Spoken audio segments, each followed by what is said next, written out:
இந்திய படைகள் பாகிஸ்தானின் உள்ளுறவுக்குள் நுழைந்து தீவிரவாதிகளை குறிவைத்து தாக்குதல் நடத்தி அங்கு ஒரு பெரிய அழிவை ஏற்படுத்தின. இது இந்தியாவின் சுதந்திரத்தை மற்றும் பாதுகாப்பை உறுதி செய்வதற்கான ஒரு தன்னாட்சி நடவடிக்கையாக கருதப்படுகிறது. இந்நிலையில் பாகிஸ்தான் பிரதமரும் இராணுவத் தலைவரும் இந்தியாவின் இந்த நடவடிக்கையைப் பற்றிய அச்சத்துடன் எதிர்வினை அளிக்கிறார்கள். இதனால் இரண்டு நாடுகளுக்கிடையே புதிய துரிதமான போரின் அபாயம் உருவாகும். இந்த தாக்குதலால் 26 இன்னோசென்ட் நாகரிகர்களின் மரணம் ஏற்படுவதை இந்திய அரசு கடுமையாக எதிர்கொள்கிறது. இது தீவிரவாதத்திற்கான ஒரு வலிமையான பதிலாக திகழ்கிறது. உலகம் முழுவதும் இந்தியா ஒரு வலிமையான நாடாக இருப்பதை உணர்ந்துள்ளது.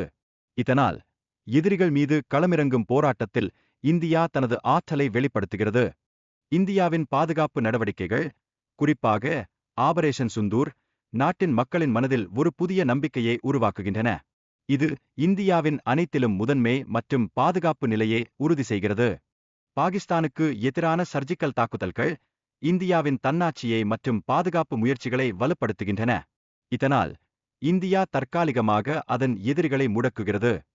இந்தியாவின் சிந்தூர் ஆபரேஷனை பயன்படுத்தி பாகிஸ்தானின் பாதுகாப்பு அமைப்புக்கு வலியுறுத்தப்பட்டுள்ளது. இது உலகின் பாதுகாப்பு நிபுணர்களை ஆச்சரியம் அடையச் செய்துள்ளது. இந்திய இராணுவம் பாகிஸ்தானில் உள்ள பயங்கரவாத முகாம்களை இலக்கு வைத்து மிகுந்த திறமையுடன் தாக்குதல் நடத்தியுள்ளது. இதனால் பாகிஸ்தான் ஒரு அச்சத்தில் உள்ளது. இந்தியாவின் அதிரடி தாக்குதல்கள் பாகிஸ்தானின் பொருளாதாரத்தை கூடுதல் பாதிக்கும் வாய்ப்பு இருக்கிறது. IMF கடன்களில் உள்ள பாகிஸ்தான் இந்தியாவுடன் போராடும் திறனை இழக்கின்றது.